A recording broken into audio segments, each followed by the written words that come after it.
Well, Eric, this Saturday, Kentucky plays #1 Georgia at 3:30 at home. Louisville plays a ranked team, North Carolina State, at 3:30 at home. But here on the sports page, we don't have to play them one game at a time. We're going to look ahead to the Governor's Cup.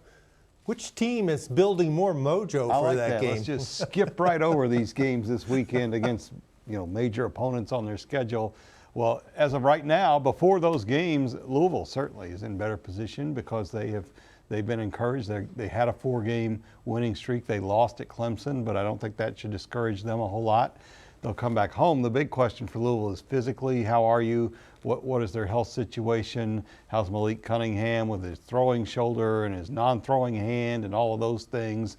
But win or lose against NC State, I think Louisville still goes to Kentucky and is pretty optimistic. Whether they match up physically with Kentucky is another story, and we'll talk more about that, I'm sure. Yeah, I agree. I think Louisville has some positive things going because they've been playing better, and Kentucky's on a downward slide. Let's remember, at one point this season, they were ranked #7. Now they've dropped out of the rankings.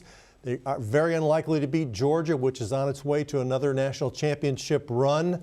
And then Kentucky would be going into that game next weekend trying to avoid a .500 season, which seemed unthinkable before the season went. It was also unthinkable that Louisville could win that game since Kentucky's blown them out 3 times in a row. So at this point, depending on changes this weekend, it's the Cards that have more mojo. We'll have coverage this weekend on both teams at WDRB and WDRB.com. Just click on sports.